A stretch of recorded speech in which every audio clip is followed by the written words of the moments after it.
Hi everyone, welcome back to my channel. My name is Aaron with Aaron Fixes Stuff. So the homeowner hired me to install a backsplash for them, and I wanted to try installing it using the adhesive tile mat as opposed to regular thin set. And I also wanted to do a video to review kind of the benefits, advantages, and disadvantages of doing it this way. So I'm gonna show you how I did it, and I'm also gonna review what I thought about it and the process and how well it went. So let's get started. So the one I chose is MusselBound. They sell it at Floor & Decor. On their website they say to actually start by sticking it to the wall and then cutting it on the bottom, so kind of where the wall and the countertop meet. What I noticed is doing it that way wasn't as easy because it kept on sticking to the countertop and it was just kind of getting in the way and getting all messy. So the height of my backsplash was going to be 18 inches, so I just measured 18 inches, made the cuts, verified that I had a straight cut, and once I had the sheets cut into 18-inch pieces, I then adhere them to the wall. So with these tile mats, you want to wipe down the wall thoroughly to make sure that there's nothing stuck to the wall and that there's no dust or anything, because that'll kind of get in the way of the adhesion and make it a little bit weaker. So I first gave the wall a good wipe down, and then I adhered it to the wall.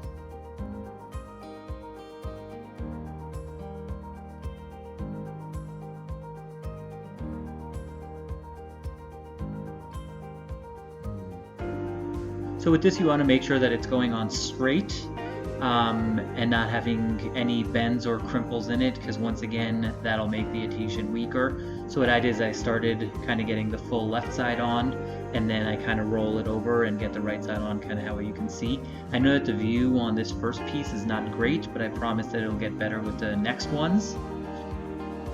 And then you start by just barely sticking it on there, and then later I'm going to go back and actually put it on all the way. I also cut out the holes for the outlets because they're obviously not going to be covered by tile.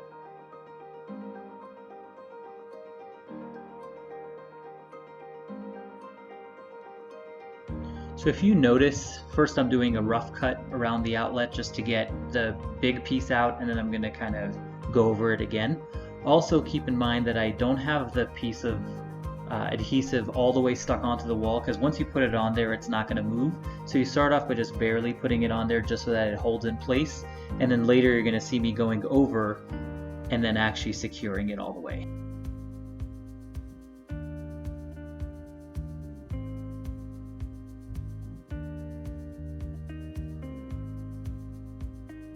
So initially I was using a grout float to adhere this to the wall, but I noticed that there wasn't enough pressure, especially with the textured drywall. It wasn't kind of going into all the crevices. So I decided to use this level and kind of push it in and make sure that if there were any rubbles, they kind of escaped out as I was adhering it to the wall. And I noticed that this gave me the best adhesion to the wall. Alright, so I cut another piece. I forgot to mention, I cut them at 18.5 inches when I only need 18 inches, because that way it leaves a little bit extra on the top. And when I'm done with the tiling, I can actually cut the leftovers off and then just kind of get a clean, smooth line. That way the adhesion goes all the way to the top of the backsplash and all the way down to the countertop. So once again, I start by just kind of barely sticking it onto the wall just to get it to be flat and smooth. So you can see there's a little air pocket. You just lift it and then move it, and then it takes right care of it. And once I get it on there, kind of halfway on, I can adjust it. And once I'm happy with the placement of it, I'll actually adhere it all the way to the wall.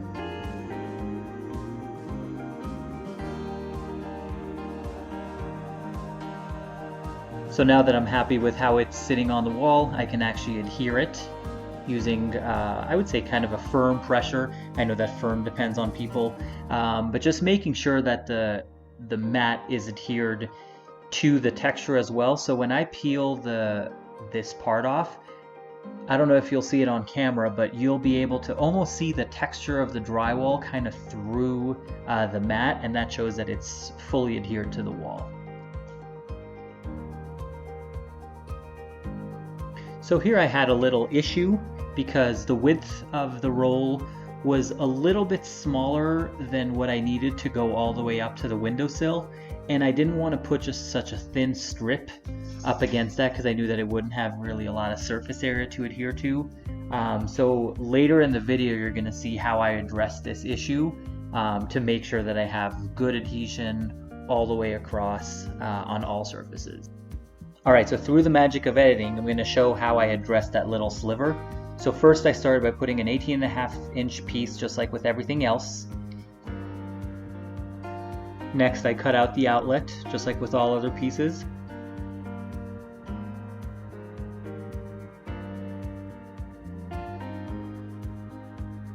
Then I took a piece of scrap, got it all the way up against the window.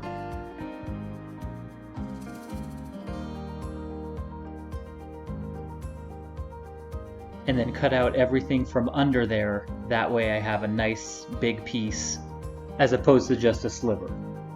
Alright, so now that you saw how I addressed that little issue that we had before with that little sliver, we're back to where we were at before. This time I'm cutting shorter pieces because we're going up against the window and they don't have to be as long. And it's going to be the same process, wiping down, then temporarily putting it up against the wall, making sure you like the placement, and then adhering it fully to the wall. And I'm going to speed up the video for this part because it's just the same thing over and over again. Alright, so here are my thoughts on the tile mat as opposed to using mortar or thin set or whatever you want to call it.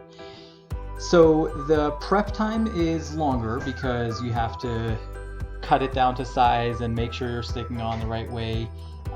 What I really liked about it is I got this all done in one day and I was able to tile and do the grout, so complete the job really in one day, which is a huge advantage. But there's a learning curve to it. It takes a little bit to get used to it. It's pretty sticky and it tries to stick to everything you put it down on. So just be careful when you're working with it, but once you get the hang of it, it becomes much easier than using thin set. So overall, I would recommend it and I would definitely use it again.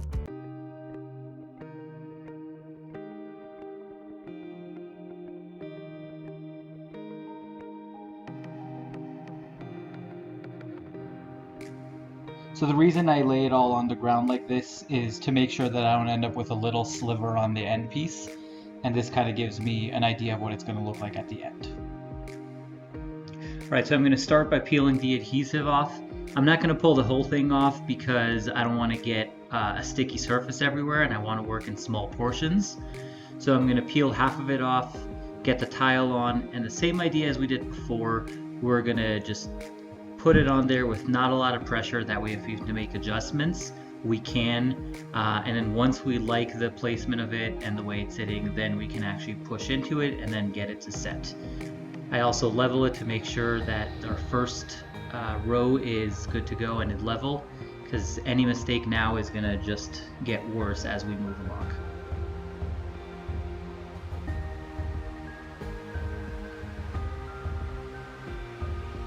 Alright, so I'm happy the way the first piece came out.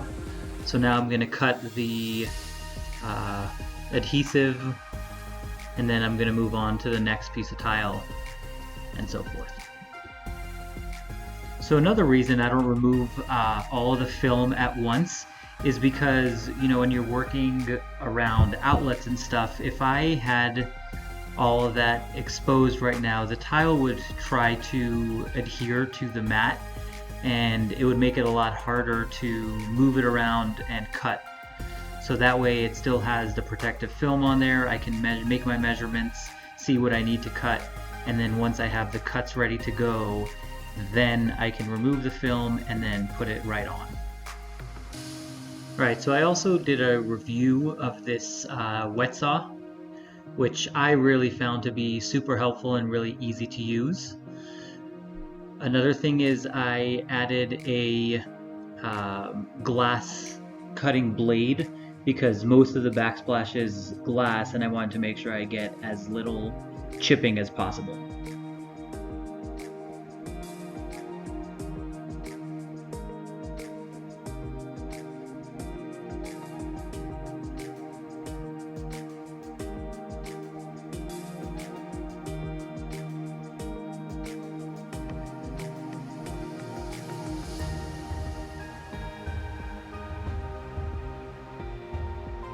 So another quick tip, if you have to cut the sheet into smaller pieces, make sure that you're cutting at an angle to get rid of the mesh in the back, because if you cut it straight, you'll have that mesh that sticks out. So if you notice, my blade is pointed down because I want none of that mesh to stick up.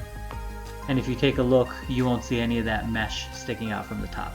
However, on this side, you'll see a bunch of the mesh sticking out.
Alright, so now the tile is all installed.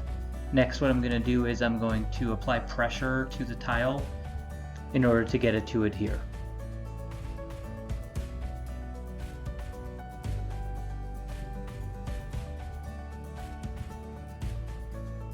Alright, so the final stage is grout.